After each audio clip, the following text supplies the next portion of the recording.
오늘 우리 다윗의 시편 말씀 승전가를 다시 한번 나누게 되는데 우리는 29절에서 37절까지만 오늘은 나누지만 여러분들 각자의 자리에서 나머지 모든 말씀을 함께 또 읽으시면서 하나님이 우리 개인에게 주시는 은혜를 우리 성도님들이 묵상하면서 나눌 수 있게 되기를 원하고, 오늘 특별히 이 본문을 가지고 말씀을 나눌 때에 우리의 힘의 근원이 되시는 하나님으로 인해서 우리가 능력 있게 살아가는 모든 성도님들이 될 수 있기를 바랍니다. 다윗이 하나님을 찬양하고 하나님을 높여드리면서 하나님께서 자기를 구원하시고 하나님께서 자기와 연합하고 계시는 그 은혜를 누리게 되었습니다. 그래서 모든 구원은 하나님께서 하신 것임을 찬송하며 나아갔을 때, 오늘 우리도 하나님께서 우리와 함께 하시고 또한 우리를 구원해 주시는 그 은혜가 얼마나 큰지를 우리 지난 시간에 함께 말씀을 나누었습니다. 그런데 우리가 살다 보면은 이 하나님의 구원, 영원한 생명, 그리고 우리와 함께 연합하고 계신 이 은혜를 사실 체감하지 못하고 느끼지 못할 때가 참으로 많습니다. 그 은혜가 너무나도 큰데 우리는 작은 일에 사실 흔들릴 때가 많고 별것 아닌 일에도 슬퍼하고 넘어질 때도 참으로 많지 않습니까? 왜 그렇게 되는지를 제가 깊이 한번 생각을 해보니, 그 은혜가 너무 커서 우리가 사실 상상조차 되지도 않기 때문에 그렇게 되는 것이 아닌가 생각을 해봅니다. 예를 들어서 여러분들의 통장에 100억이 있다고 한번 생각을 해보십시오. 그러면 이미 벌써 우리의 마음이 좀 편안해지고 이 100억으로 무엇을 할까 상상만 해도 즐겁지 않습니까? 그죠? 그래서 이 100억이 있다면 세계 여행도 다니면서 하나님이 만드신 창조를 한번 둘러보고 좋은 호텔에서 맛있는 음식을 먹을 그런 생각만 해도 웃음이 나지 않습니까? 근데 이 단위를 넘어서서 너무나 큰 단위를 한번 생각해 본다면 사실 별로 감흥이 되지 않습니다. 이 숫자를 세는 단위에서 억을 넘어가면 조가 되고, 조 다음에 경이 되고, 그 다음이 해라는 단위가 있습니다.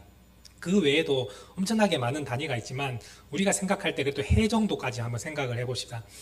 그 해 중에서 가장 많은 금액 9,999해가 여러분들의 통장에 있다면 여러분은 어떤 마음이 들겠습니까? 사실 엄청나게 큰 돈인데도 불구하고 그걸 생각해보면 별로 감흥이 오지 않습니다. 그래서 그거 가지고 뭘 할지 상상해도 웃음이 나지 않는 그 정도로 큰 금액은 우리가 생각도 되지 않는 것처럼 하나님의 구원과 영원한 생명이 그와 같지 않을까 생각을 해봅니다. 이게 너무나 커서 사실 우리가 그것이 얼마나 큰 은혜인지 감당하지 못하기 때문에 사실 이 세상에서 일어나는 별것 아닌 일에 오히려 우리의 마음이 빼앗길 때가 있는데, 하나님이 우리에게 주신 그 구원의 은혜, 영원한 생명, 하나님이 우리와 연합하고 계신 그 은혜를 깊이 깨닫고 그 은혜가 무엇인지를 알게 된다면 아마도 이 세상의 일들은 절대 이제 우리는 그 일들로 인해서 넘어지거나 흔들리지 않게 될 것입니다. 잠깐 슬퍼할 때도 있고 또 고통스러울 때도 있지만 이 믿음을 가진 성도는 금방 다시 회복되어서 우리가 하나님의 크신 은혜 가운데에 다시 한번 바로 설 수 있게 될 것으로 생각을 합니다. 그래서 여러분들의 마음 가운데 하나님의 그 영원하신 생명이 나에게 주어졌고 그 우주를 창조하신 하나님이 나와 연합하고 계신다는 이 말씀을 깊이 묵상하시면서 9,999해가 우리 통장 안에 있는 그것보다 더 큰 은혜라는 것을 생각을 하시고 작은 일에 염려하지 않고 우리가 믿음으로 담대하게 살아가는 우리 성도님들이 될 수 있기를 간절히 소망합니다. 오늘 다윗이 이러한 은혜를 누리면서 하나님을 찬송하고 있는 것을 볼 수가 있습니다. 먼저 29절 말씀을 보시면, 여호와여 주는 나의 등불이시니 여호와께서 나의 어둠을 밝히시리다, 이렇게 고백을 하고 있습니다. 다윗이 고백하기를 여호와는 나의 등불이시다, 이렇게 고백을 합니다. 사실 다윗의 인생 가운데 참으로 어둡고 고통스러운 일들이 얼마나 많았습니까? 그런데 그 가운데에서도 하나님은 등불이 되어주셔서 그 어둠을 밝혀주시는 하나님이 되어주셨다는 겁니다.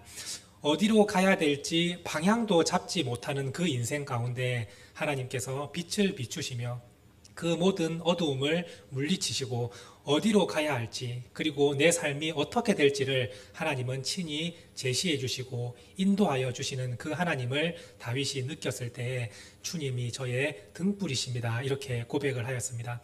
또한 이 등불이라는 단어의 원어는 생명이라는 뜻도 되기도 하고 또 부요함이라는 의미로 사용되기도 합니다. 따라서 다윗이 고백할 때에 자기가 정말 그 어둠, 이 어둠이 사실 죽음과 고통을 상징하는 것 아니겠습니까? 죽음의 상황에 놓여 있어도 하나님은 저의 생명의 근원이 되시는 분이시기 때문에 제가 두려워하지 않습니다라는 고백이 다윗에게 나왔던 것입니다. 하나님의 허락 없이는 우리의 생명이 결코 떠나지 않습니다.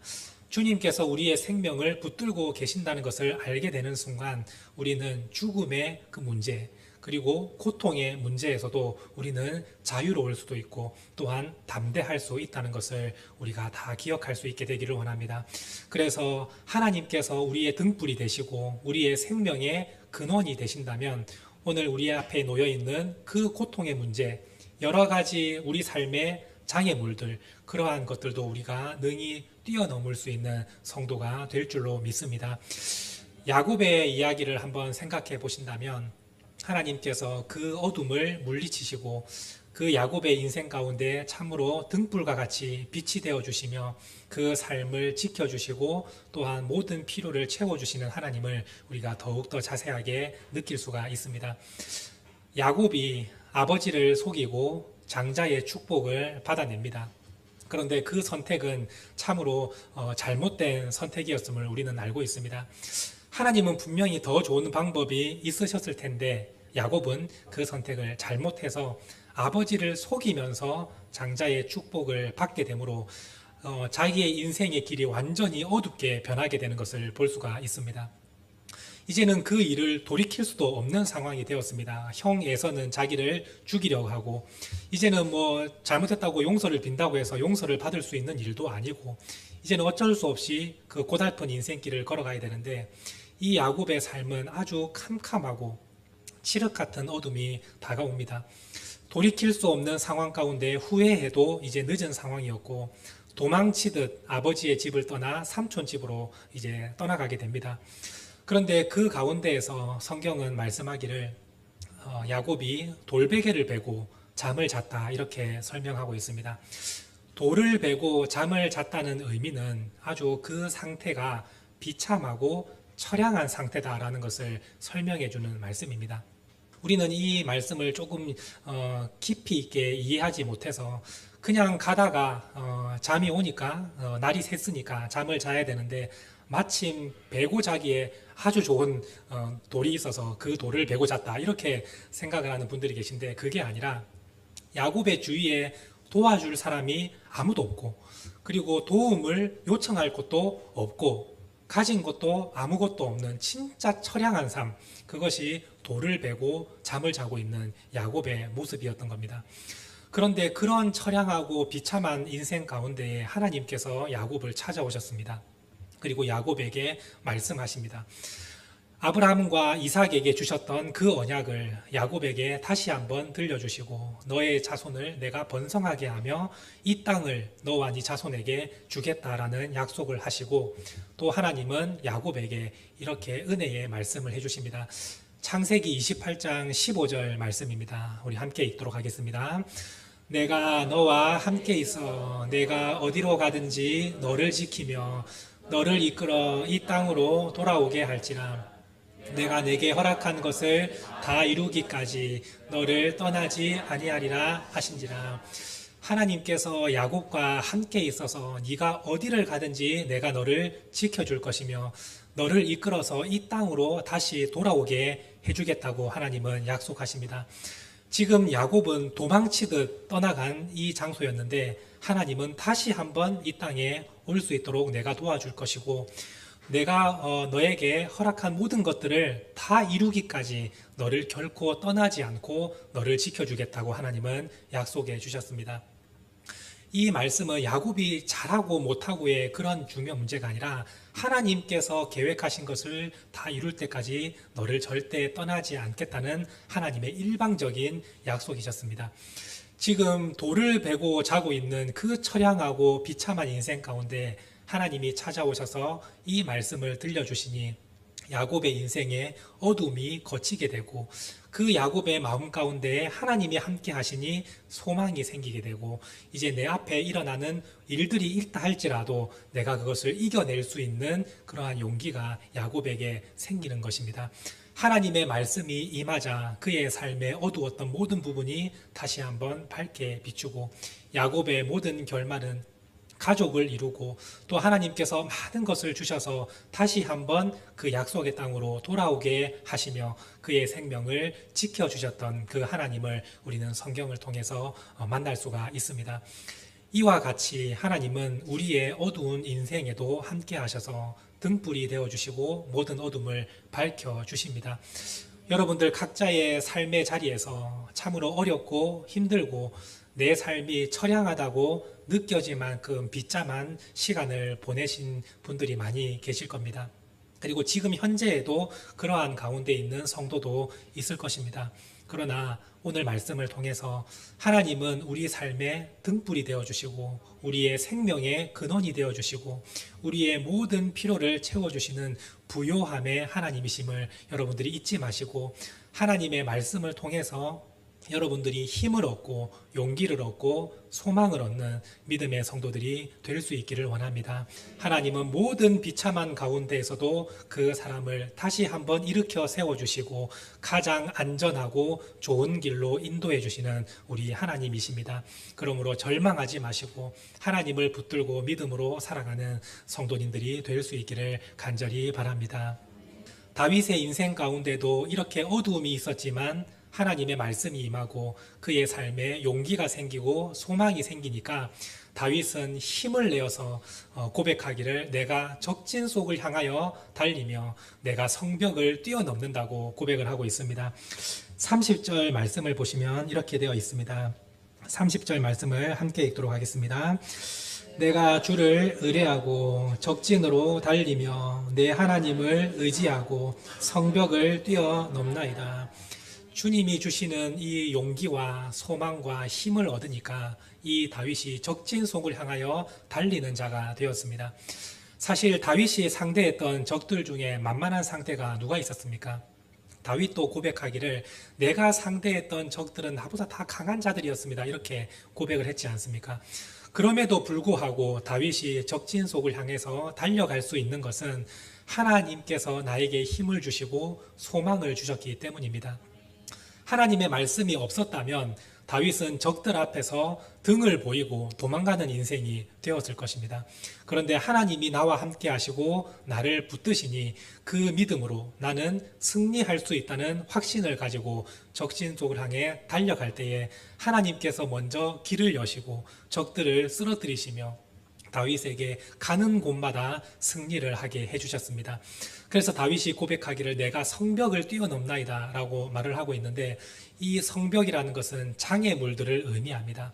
내 앞에 놓여져 있는 모든 어려움들 그리고 어떠한 장애물들이 있다 할지라도 내가 그것을 힘있게 뛰어넘는 사람이 될 수 있었습니다. 왜냐하면 하나님께서 저의 힘의 근원이시고 생명의 근원이시고 나를 붙드시고 함께 하시는 하나님이시기 때문입니다. 이렇게 고백을 하고 있는 것입니다.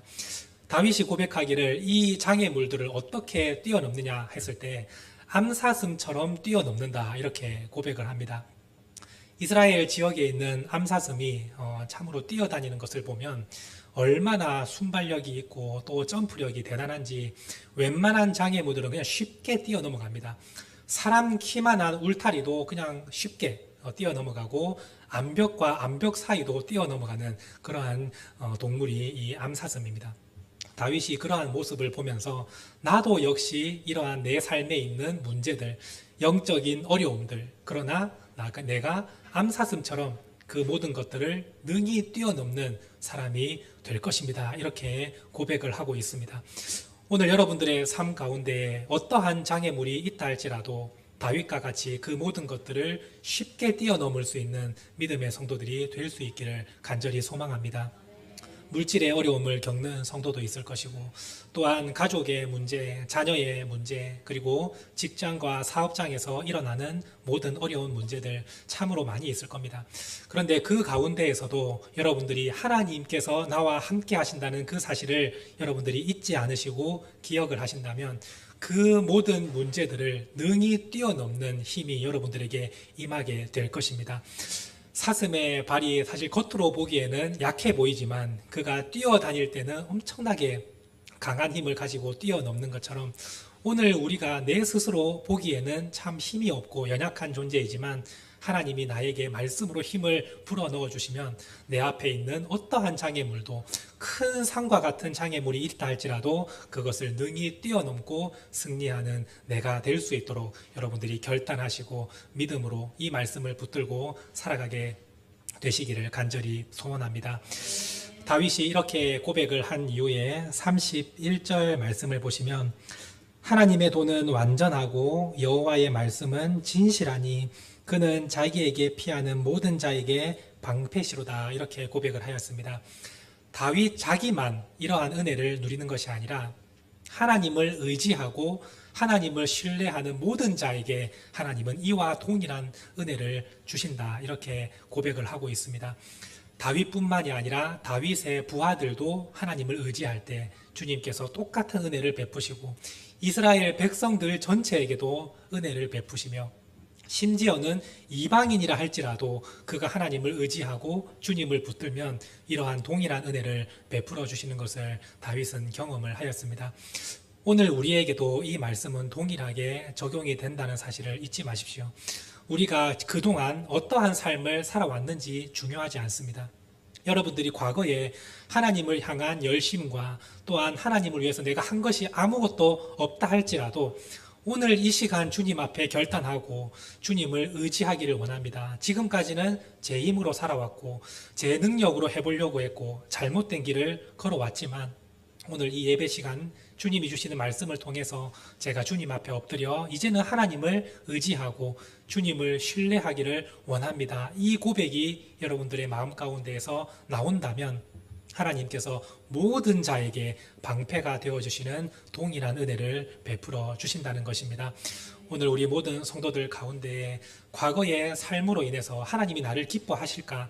내가 지금 어려움에 처해 있는데 이제 와서 내가 하나님께 엎드린다고 주님이 나를 도와주실까라는 염려가 있으시다면 하나님은 지금이라도 주님을 의지하는 모든 자에게 방패가 되어주시는 하나님이심을 믿으시고 오늘 이 시간 결단하며 나아갈 수 있게 되기를 원합니다.